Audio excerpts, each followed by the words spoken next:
Akshara class 6। हार की जीत। प्रस्तुत कहानी में एक डाकू के हृदय परिवर्तन की घटना को बड़े ही भावपूर्ण ढंग से प्रस्तुत किया गया है। माँ को अपने बेटे और किसान को अपने लहलहाते खेत देखकर जो आनंद आता है, वही आनंद बाबा भारती को अपना घोड़ा देखकर आता था। भगवत भजन से जो समय बचता वह घोड़े को अर्पण हो जाता। वह घोड़ा बड़ा सुंदर व बलवान था। इसके जोड़ का घोड़ा सारे इलाके में न था। बाबा भारती उसे सुल्तान कहकर पुकारते, अपने हाथ से खरहरा करते, खुद दाना खिलाते और देख देख कर प्रसन्न होते थे। उन्होंने रुपया, माल, असबाब, जमीन आदि अपना सब कुछ छोड़ दिया था। यहाँ तक कि उन्हें नगर के जीवन से भी घृणा थी। अब गांव से बाहर एक छोटे से मंदिर में रहते और भगवान का भजन करते थे। मैं सुल्तान के बिना नहीं रह सकूंगा, उन्हें ऐसी भ्रांति सी हो गई थी। वे उसकी चाल पर लट्टू थे। कहते ऐसा चलता है जैसे मोर घटा को देखकर नाच रहा हो। जब तक संध्या समय सुल्तान पर चढ़कर 8-10 मील का चक्कर ना लगा लेते, उन्हें चैन ना आता। खड़क सिंह उस इलाके का प्रसिद्ध डाकू था। लोग उसका नाम सुनकर कांपते थे। होते होते सुल्तान की कीर्ति उसके कानों तक भी पहुंची। उसका हृदय उसे देखने के लिए अधीर हो उठा। वह एक दिन दोपहर के समय बाबा भारती के पास पहुंचा और नमस्कार करके बैठ गया। बाबा भारती ने पूछा, खड़क सिंह क्या हाल है? खड़क सिंह ने सिर झुकाकर उत्तर दिया, आपकी दया है। कहो इधर कैसे आ गए? सुल्तान की चाह खींच लाई। विचित्र जानवर है, देखोगे तो प्रसन्न हो जाओगे। मैंने भी बड़ी प्रशंसा सुनी है। उसकी चाल तुम्हारा मन मोह लेगी। कहते हैं देखने में भी बड़ा सुंदर है। क्या कहना जो उसे एक बार देख लेता है, उसके हृदय पर उसकी छवि अंकित हो जाती है। बहुत दिनों से अभिलाषा थी, आज उपस्थित हो चुका हूँ। बाबा भारती और खड़क सिंह अस्तबल में पहुंचे। बाबा ने घोड़ा दिखाया घमंड से। खड़क सिंह ने घोड़ा देखा आश्चर्य से। उसने सहस्त्रों घोड़े देखे थे, परंतु ऐसा बाका घोड़ा उसकी आंखों से कभी न गुजरा था। सोचने लगा, भाग्य की बात है, ऐसा घोड़ा खड़क सिंह के पास होना चाहिए था। इस साधु को ऐसी चीजों से क्या लाभ? कुछ देर तक आश्चर्य से चुपचाप खड़ा रहा। इसके पश्चात उसके हृदय में हलचल होने लगी। बालकों की सी अधीरता से बोला, परंतु बाबा जी इसकी चाल न देखी तो क्या? बाबा जी मनुष्य ही थे। अपने वस्तु की प्रशंसा दूसरे के मुख से सुनने के लिए उनका हृदय अधीर हो गया। घोड़े के खोलकर बाहर गए। घोड़ा वायु वेग से उड़ने लगा। उसकी चाल देखकर खड़क सिंह के हृदय पर सांप लौट गया। वह डाकू था और जो वस्तु उसे पसंद आ जाए उस पर वह अपना अधिकार समझता था। उसके पास बाहुबल था और आदमी थे। जाते जाते उसने कहा, बाबा जी मैं यह घोड़ा आपके पास ना रहने दूंगा।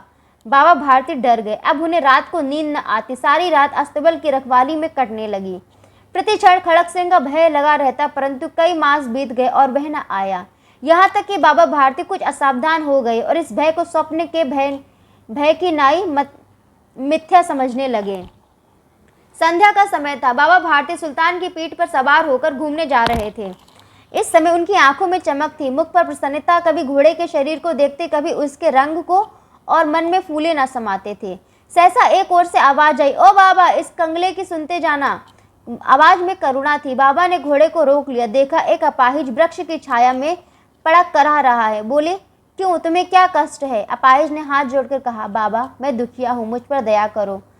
रामावाला यहाँ से 3 मील है, मुझे वहाँ जाना है। घोड़े पर चढ़ा लो, परमात्मा भला करेगा। वहाँ तुम्हारा कौन है? दुर्गादत्त वैद्य का नाम सुना होगा, उनका सौतेला भाई हूँ। बाबा भारती ने घोड़े से उतरकर अपाहिज को घोड़े पर सवार किया और स्वयं उसके लगाम पकड़कर धीरे धीरे चलने लगे।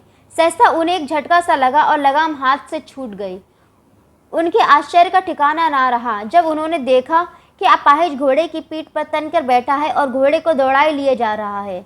उसके मुख से भय, विस्मय और निराशा से मिली हुई चीख निकल गई। वह अपाहिज डाकू खड़क सिंह था।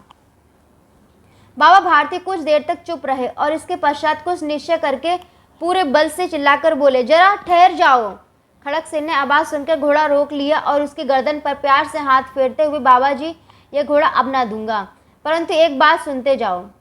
खड़क सिंह ठहर गया। बाबा भारती ने निकट जाकर उसकी ओर ऐसी आंखों से देखा जैसे बकरा कसाई की ओर देखता है और कहा, यह घोड़ा तुम्हारा हो चुका। मैं तुमसे वापस करने के लिए ना कहूँगा, परंतु खड़क सिंह केवल एक प्रार्थना करता हूँ, उसे अस्वीकार ना करना, नहीं तो मेरा दिल टूट जाएगा। बाबा जी आज्ञा कीजिए, मैं आपका दास हूँ, केवल ये घोड़ा ना दूंगा।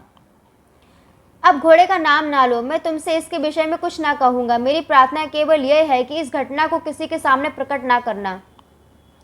खड़क सिंह का मुंह आश्चर्य से खुला रह गया। उसका विचार था कि उसे घोड़े को लेकर यहाँ से भागना पड़ेगा, परंतु बाबा भारती ने स्वयं कहा कि इस घटना को किसी के सामने प्रकट ना करना, इससे क्या प्रयोजन सिद्ध हो सकता है। खड़क सिंह ने बहुत सोचा, बहुत सिर मारा, परंतु कुछ समझ न सका।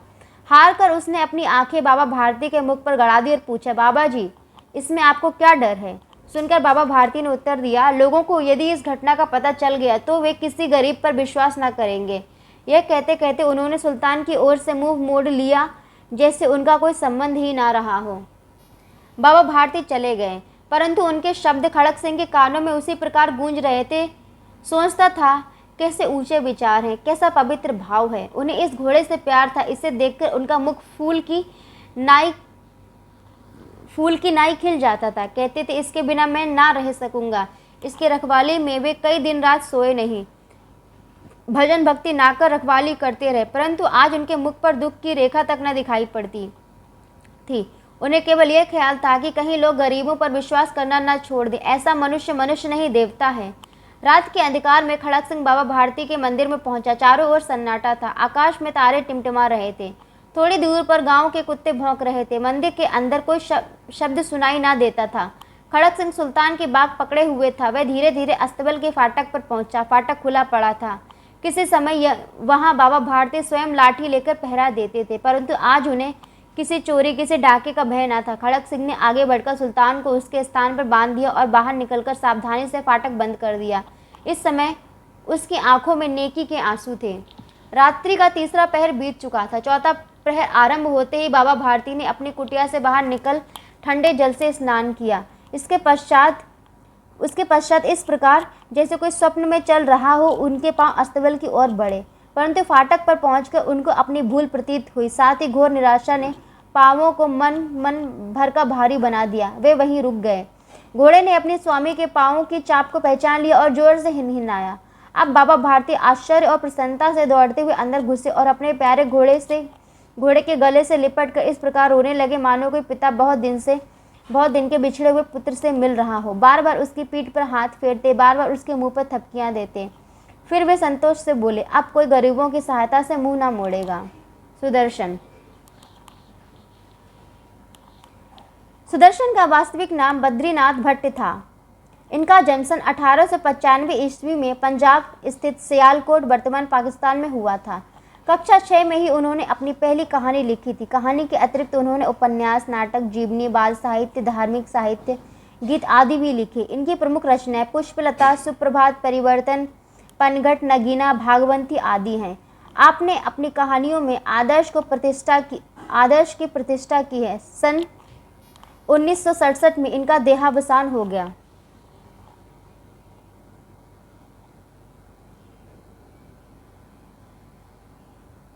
ये शब्दार्थ दिए हैं यहाँ से यहाँ तक,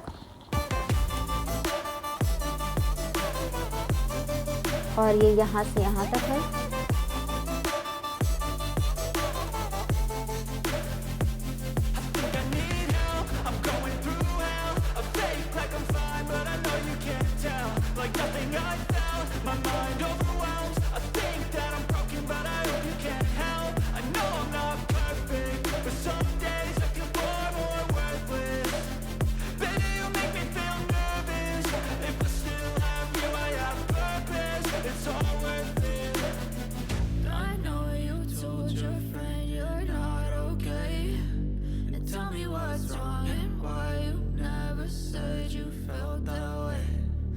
You're trying to stay strong and fake a smile until I look away. But I've known you too long, it hurts to watch your blue eyes fade to gray as you fade away. As you fade away. As you fade away.